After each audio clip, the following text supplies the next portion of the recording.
Hello, Paul. Hey, guys. Hey. Hey, is this Paul? Yes, it is. How are you? Good. How are you doing today? Great. Last time I talked to you guys, I had not seen the show last January. I think it was January. I watched the season and just became obsessed with it. Ha! Good. Yes, we like obsessive viewers. Well, Tell I a would have to friend. think all people, not just nerds, have come together to watch this, and I can't believe I had to wait a whole other year to see new contestants. I know. Yeah, we wish we could do 2 or 3, versions a year. Yeah, but I think, who knows? If it goes well this season, maybe we'll be able to do 2 a year from now on. We would really love that. Well, I think everybody would love that. And my first concern, though, is I'm an 80s nerd. I'm a little bit younger than you guys, but I grew up with your movies. And when I watched this first season, I was kind of shocked and appalled at the way these other nerds, if you want to use that word, treated this one girl. And I'm wondering if you can kind of comment on that, how they kind of shunned her out of the pack, and it kind of turned. Well,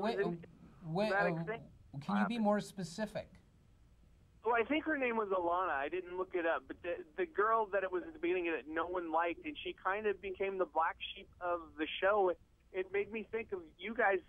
All the nerds came together as one, and here we saw them sort of throwing somebody out of the pack. It was kind of weird to me to see that. Well, I think that's the competition aspect of the show. It's going to be survival of the fittest, and it's like a group of chickens or something. They're going to there's going to be a pecking order, and if you're at the bottom of it, then that's that. Well, I mean, it is true that one of the things that strikes the nerds, both seasons, struck the nerds as interesting was that there was that kind of order even within a group of nerds. And Alana may have been, that may have affected Alana a bit at the time, but that does come out of just the sheer energy, and also bear in mind these are people who have never met before, and they're clammed in together over a period of 8 weeks without any contact with the outside world. So there is also a little bit of a Lord of the Flies thing going on here, which can have some adverse effects. But ultimately, I think by the time Alana returned to the fold, by the end of the show, pretty much everything had been forgiven.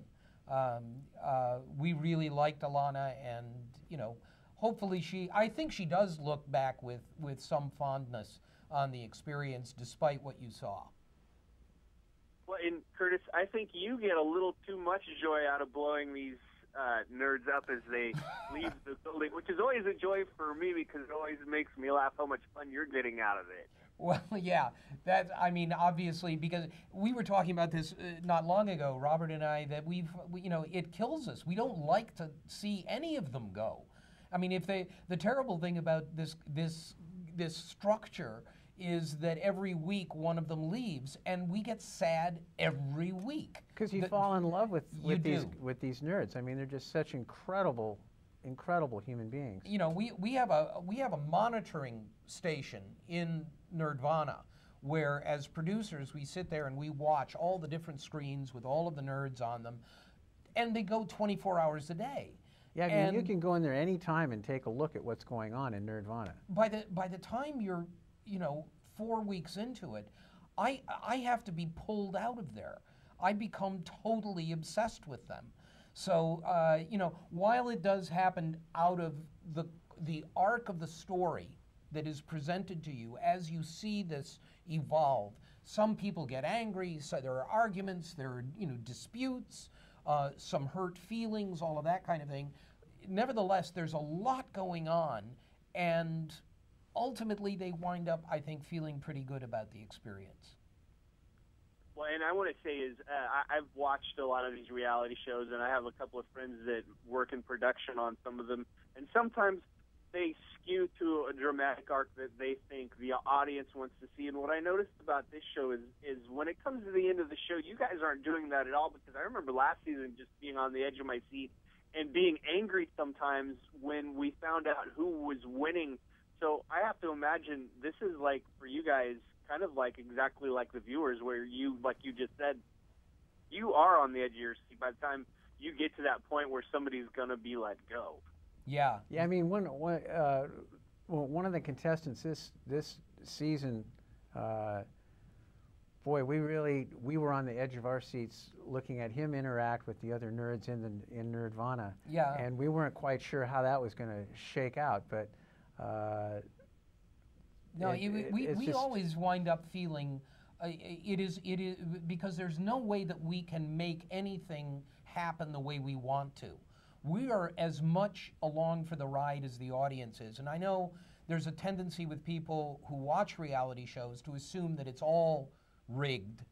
And we didn't rig any of this. This is just how these nerds interact with each other, and sometimes how I wish we could rig it more, you know. Well, that was the thing to me, is sometimes you can tell and hear every emotion seem genuine, and I want to know, is there ever a fight maybe in the second season where you guys do see something start to brew and let it go, but then suddenly you realize you do have to step in and stop it before it gets too physical? I mean, do they ever bring it to that level? Physical? No, I wouldn't never. say no. Never. It doesn't turn into that. But they're not those kinds of people. We also go through a really rigorous exam of all of these people before they ever wind up at Nerdvana, and the idea of anything kind of you know, physical threatening or anything like that would not be tolerated. Well, because they have to live together. Yeah, well, like I saw last season, I haven't seen any of the new season, but last season, like you said, the living quarters got kind of crazy to, like, where you were like, I couldn't watch some of that stuff just because I could feel it in my bones, not wanting to live with somebody like, you know, that you're having an issue with. Yeah, it's hard. Yeah, and, you know, there are a few moments this season where you're going to see, you know, tempers flare and the tears fly. It does happen. But this year, we are in a different Nerdvana, and that was significant, not just visually, but the Nerdvana we were in last year had some real drawbacks, including, you know, plumbing problems, for example, which you didn't see. But there were real problems with that particular house. And when we moved to the new Nerdvana this season, it was a very different situation. But a lot of the things that caused, you know, some fraying nerves last season were, you know, unfortunately due to the physical circumstances, which they didn't have to deal with this year. Now, plumbing problems, my mind automatically goes to something, and I'm wondering, was it caused by people in the house, or was it truly the house's fault? Yeah, no, in last season, that was the house's fault. Yeah, it was the house's fault.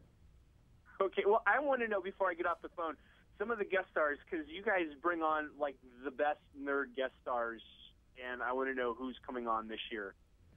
Well, one of the all-time greats, Billy D. Williams. No. And, yeah. And John Heder is going to be with us. Napoleon Dynamite. Yeah. We have some returns. Yahya Hahn is coming back. George Takei. George Takei comes back. We have Bill Nye, the science guy, this year. We also have Kevin Sorbo. We have Kevin Sorbo, Hercules. Yep. So we have some serious nerd cred guest stars this year. Yeah.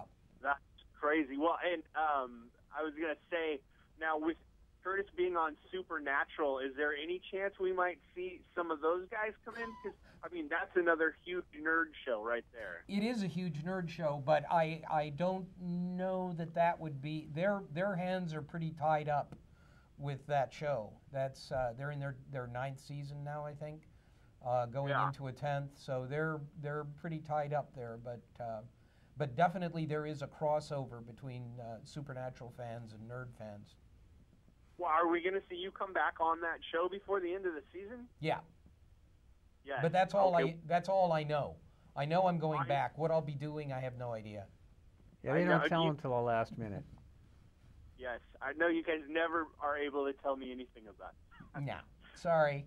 Oh, that's all right. Anyways, we want to focus on the King of the Nerds return, which I'm so excited for. Returns this Thursday.